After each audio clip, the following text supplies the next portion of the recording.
Joking aside, this is my new laptop for editing video. Goodness gracious. No wonder people don't watch my videos.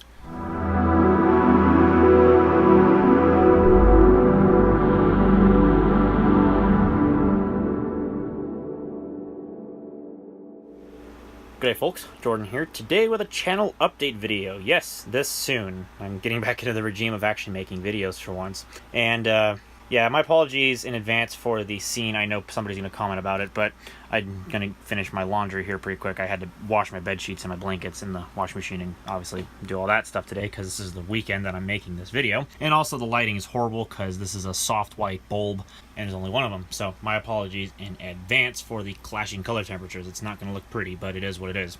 Anyway, that's not the purpose of this video. It's just going to be an update video. So hopefully that's not going to be of much prevalence to anybody who's actually serious about these channel update videos or my channel in general, or just video making in general. Here we have my mid-2010 MacBook. As everybody knows, this was my main laptop for a little while after New Year's actually, because just before New Year's my iMac at the time, I had a mid-2011 iMac 21.5 inch. The hard drive died in it, so I was stuck to using the mid-2010 MacBook, or as what we used to call in my Discord, Old Whitey, for several months to make all my YouTube videos. And believe me, this thing was painfully slow at best. In fact, even with an SSD, this thing still doesn't manage to export video any quicker. In fact, if you actually watch my last channel update video, which by the way, those are going to be a card up there if you want to go watch it, if you haven't seen that, which it's not of much use to this one as it used to be, but anyway, nice little ping there in the chat. But it mentions something about this computer that has really been its nail in the coffin, and that is video export times. Now, this machine is powered by a Core 2 Duo with an NVIDIA GeForce 320M. And as you know, that combination is very, very slow for video editing, especially at 1080p and iMovie. And believe me, if you don't read that thread down below in the comment section of that one video, you won't know what I'm talking about. Now, the reason why I'm bringing this up is because I was going to have an interim machine. I'll just shut the lid on this one. I was going to have an interim machine come in the meantime that I bought for cheap, or cheap enough anyway, that I could actually use to edit video on, at least have some kind of speed improvement over the MacBook at the very least. That way I could actually export videos more quickly, even if the compromised specifications were going to hurt daily use performance. So I got this 2011 MacBook Air at a yard sale for pretty cheap. You know, I thought it was going to be a 2012, I wish it was, but it wouldn't have mattered with this particular problem that it has. Which, if you haven't watched that video, again, I'm not trying to make this sort of an ad for that video, although it's kind of turning into that. But as you can see, there's a problem. This keyboard is a bit messed up. The computer itself is fine, and I've tested it before. If you watch that video, you'll know that it works. It worked at the time of making the video, but no matter how many times as of late I've tried to reset the SMC or do anything like that, it just doesn't want to come back to life. So this keyboard is completely junk, because I know that the thing's getting power, the battery's charged, the logic board still works. I know that for a fact because, again, if this thing is shut, if this lid is shut when it's on, it stays on as long as you have external peripherals connected and a monitor connected to the Thunderbolt port. So I know that it works. It's just this keyboard's a bit F-wordy, if you know what I mean. So unfortunately, given that problem and the fact that it obviously isn't even going to come on in this video, it's got a serious keyboard problem. Thus, this thing's going to get passed on, and eventually so will the 2010 MacBook whenever I start to get used to the new machine, which we will be showing here in just a moment, thanks to the magic of wonderful camera work. Let's bring it into the frame right now. Here it is. This is the new machine. Well, it's not really new. It's used, of course. I can't afford new at this point in time because that would cost $2,000. And you think I got that much money? Yeah, right. Anyway, joking aside, this is my new laptop for editing video. Goodness gracious. No wonder people don't watch my videos. So this is a 2015 MacBook Pro 13-inch that I found on Craigslist. I actually got really lucky because the guy actually had two of these. The one that he initially had listed was actually sold by the time I went to go contact them about it. And he actually had another one, exact same specifications and everything, that he was willing to actually bargain with. And thus I made a bargain with it. However, there was a catch to this. I had to sacrifice the iPad Pro 10.5 that I bought just recently. However, a lot of people in the Discord, if you haven't already been in the Discord, recommended this thing wholeheartedly because we pretty much universally agreed that get this damn laptop, and indeed I did, because, you know, if you're using this machine or this machine in tandem to try to edit videos, it's a mess. It is an absolute mess, and it's not going to work. So I desperately needed a new MacBook to edit video on. Now, sure, I'm pretty sure everybody in the comments section, if there's some people in the comment section that I know that, these people tend to show up every once in a while anyway, they tend to be like, well, why don't you just get a Windows laptop? Well, I certainly could. You know, I don't have a problem with using Windows 10. It's just the problem is, one, the video editing software that's out there for free is absolute crap. Two, the machines themselves don't have exactly as much graphical acceleration capabilities or optimization depending on the software program you use to begin with. And three, even the paid video editing software programs that you find out there, the ones that don't make you sign into a subscription, Adobe, are crap to begin with as well. I tried using a trial of DaVinci Resolve on a Windows laptop that is as old as this one, if not a little older, not too much older though.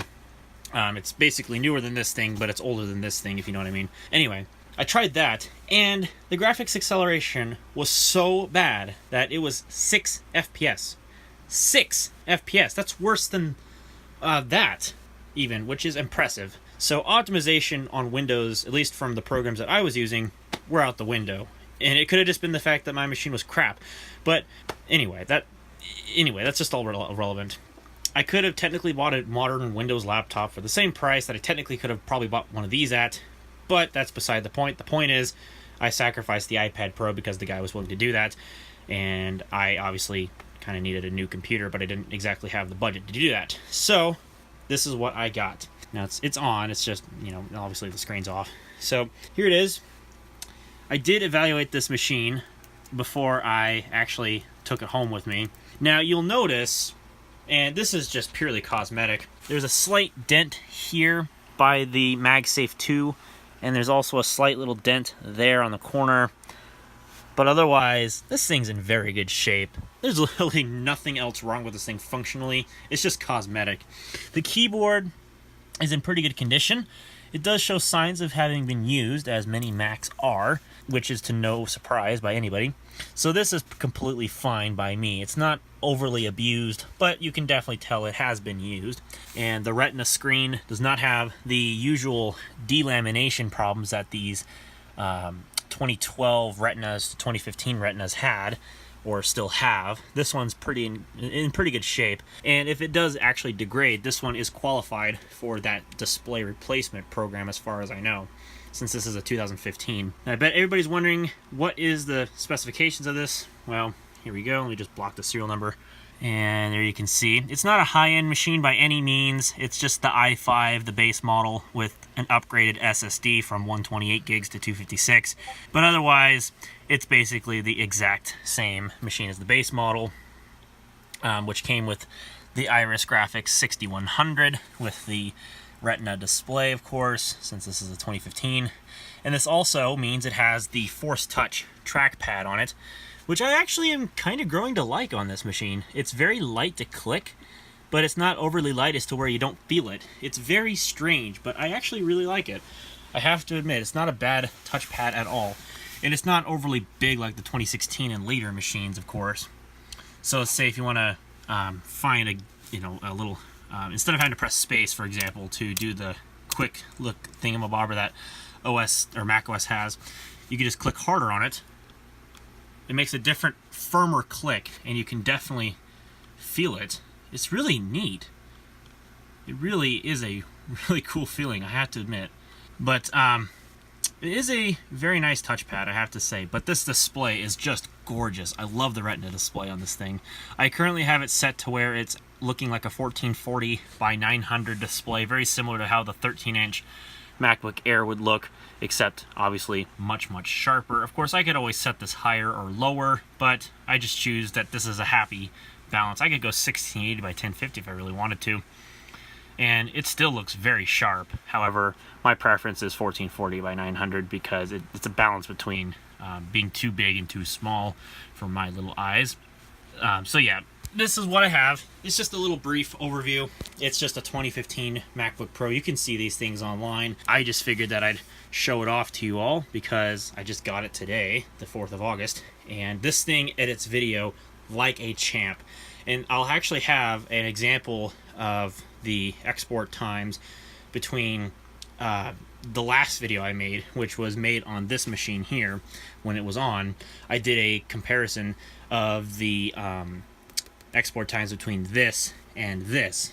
Well, I actually did the same exact export test on this thing, and holy crap, this thing exports a hell of a lot faster. In fact, it's surprisingly quick to what I was expecting it to be, because this is only a dual-core i5, of course. But this machine, at least from the test that I did, this thing can export video roughly 1.11, I think it was 118 times slower than real time, which is 30 FPS at 1080p with the high quality preset in iMovie, which is very, very impressive. This is my fastest video editing Mac yet, which is contrary to the mid-2012 15-inch MacBook Pro that I used to have, if anybody remembers that epidemic. This thing absolutely owns it in the video export department, although it's only a dual core, so it's probably not going to be able to handle the more advanced things like 4K very well, given that it's only integrated Intel Iris 6100 graphics comparative to a GT 650M, which might be able to handle 4K a little better.